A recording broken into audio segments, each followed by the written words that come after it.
Circumstances. Attendance for landlord. Can you mute your microphone? In the case of Southern Carolina Insurance against Assurante Massachusetts, which is reported in 1986, 3 All England Law Report at page 487. Lord Brydon indicated that there were two basic situations where an injunction can be granted. Namely, when one party to an action can show that the other party has invaded or threatened to invade a legal or equitable right of the former, for the enforcement of which the latter is amenable to the jurisdiction of the court. The second circumstance is where one party to an action has behaved or threatened to behave in a manner which is unquestionable. Let me give you a very good instance. Assuming you have a plot of land and somebody just entered onto the land and started depositing sand for purposes of building a house, either rightly or wrongly, you cannot use force under the rule of law. What the law expects you to do is to go through the process of the law. And the only thing you can do is to bring an application to court to restrain that person from building on your land. That application you are going to bring to court is called an injunction. To injunct means to restrain or to prevent somebody from doing an act, or to ask somebody to stop from doing an act that he has started. So in the course of this lecture, my aim is to ensure that you understand the basic principles of injunction, guiding principle, what is the nature of injunction, and the circumstances under which injunction can be granted. It will also be important for you to also know the difference between injunction and specific performance that we will look into later. Are you with me? Is the class good? Yes, sir. A court of law under the Judicial Act is both court of law and equity. Injunction is an equitable remedy. By virtue of the Judicial Act of 1874 and the Supreme Court Act of 1861, courts are expected equity and trust. Courts are expected to administer both common law and the principle of equity. And so because of that, the power to exercise equitable jurisdiction is vested in all courts. Now, what are the principles that will guide the court in granting an injunction? The first thing that you must satisfy the court is that there must be in existence a legally protected right. A person who has no legal rights, has no locus or interest to protect, cannot approach the court. If you don't have an interest in a property or in an issue, you cannot approach the court for grant of an injunction. For example, if you are not an owner of the land or a beneficiary under a land, or you are not to be affected by the outcome of the case, what is your business approaching the court? You are just a busybody, and the court will not grant injunction to a busybody. Therefore, the first thing that an applicant approaching the court must satisfy is the existence of a legally protected right.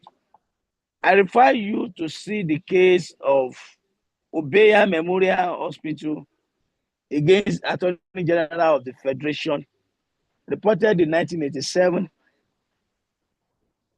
3 Nigerian Weekly Law Reports, per 60 at page 325. Come back with that again. Particularly at page 340.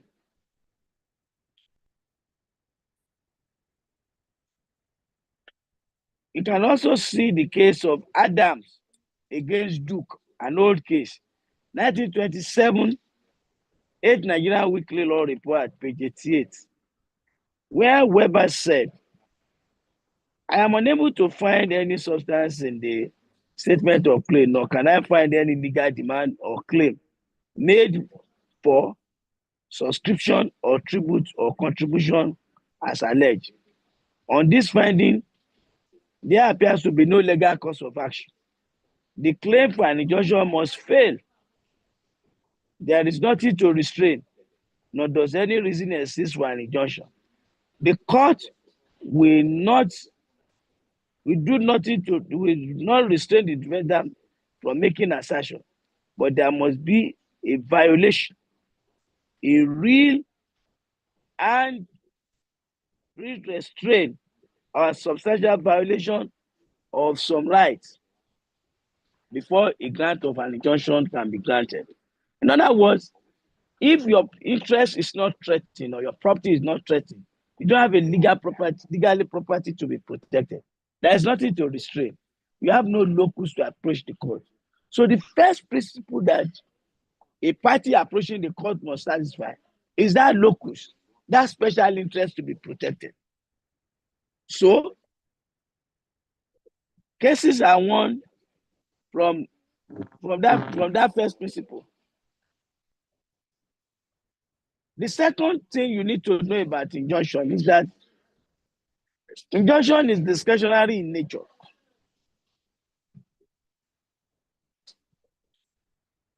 Once something is discretionary, it means that the court may grant or may refuse it.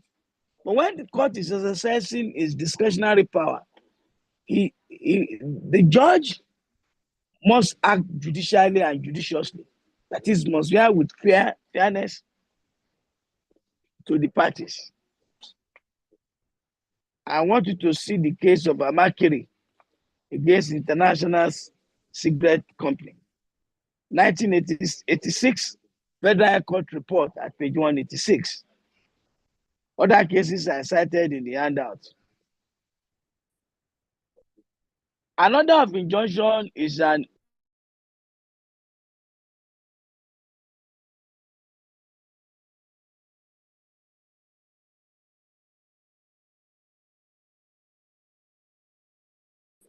it is a remedy in personal. You know what? You must have been taught in personam and in rem.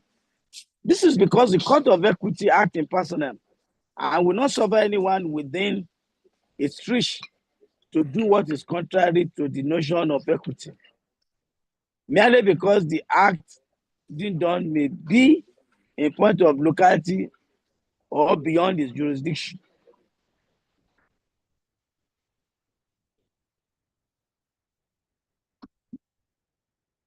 An injunction can be granted against all the members of a class, organization to restrain the unlawful act of unidentified member, but will not give effect to a contractual or equitable right in personam, which the less status will treat as incapable of creation. You cannot use injunction to enforce the performance of a contract. That is what we will do in next class, specific performance. I want you to see the case of Bank of Africa Limited against Cohen. Cohen is reported in 1909, 2 Shaftesbury at page 129, Court of Appeal.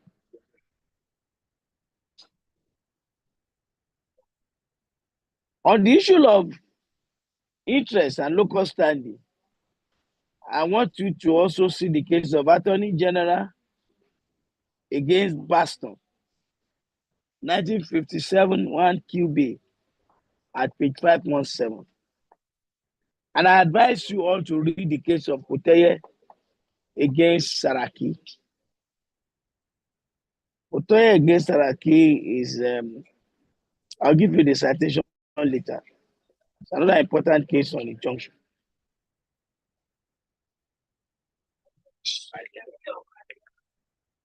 An injunction will not be granted to a volunteer. Who is a volunteer? A volunteer is a person that has not furnished any consideration. If you have not furnished any consideration, you have no interest, you have no equitable rights.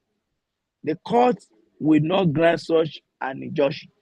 If you remember your case in contract, Oba Akinzua of Benin against Benin Divisional Council, reported in 1959, Northern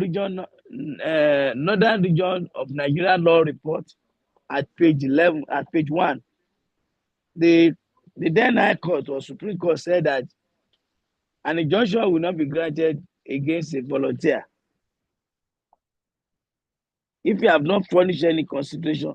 On what basis will an injunction be granted in your favor?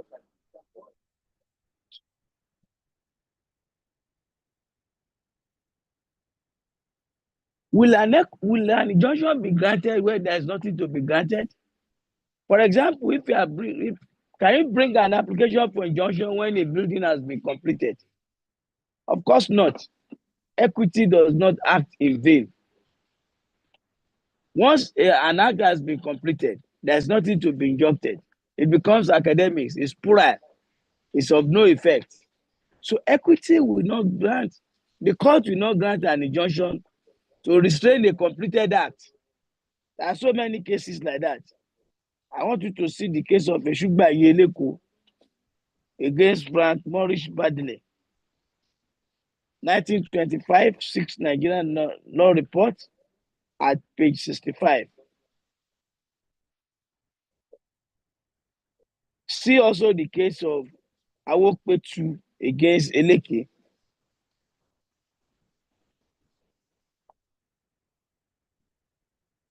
Do you understand what I said? The general principle guiding the grant of an injunction. Hello? Sir, please, can you repeat the case of Eshugba? Eshugba Yeleko against Frank Maurice Badley. Badley is spelled Baddley. 1925, 6 Nigerian Law Report at page 65. There are modern cases. Maybe at the next class, I will furnish you with some modern cases. Equity will not act in vain. My lecture will not go far because I don't have electricity where I am and my phone battery is going down. So I will just, I will ask your class captain to see me. When is our next class? Friday. On 8 a.m. Friday. On Friday. Okay. What time on Friday? 8 8 a.m. a.m., sir. sir. 6 a.m. 8 8 a.m. a.m. 8 a.m. You don't want me to sleep in my house? Okay, what I'm going to do, I don't know whether you have a platform, but if you don't have a platform, I will post this handout. It's free of charge. Go and print it by yourself on your platform, or if your class governor can give me a WhatsApp this thing, I will send it to him or her so that we can print a copy of it. You can read it when we come to the next class, because my battery is showing that it's very low. When we meet at the next class, we will look into the classification of injunction, the principle guiding the grant of each of those injunctions, and then we might almost like going to an end of it, or otherwise we follow it. We'll finish up next week. Thank you very much. I thought I should just have this class with you instead of just keeping you waiting. Do enjoy the rest of the afternoon. I will see you on Friday morning at 8 a.m. Thank you, sir. Thank you, Thank sir. you, sir. You're welcome. Sir. You're welcome. Thank you, sir. Thank you, sir.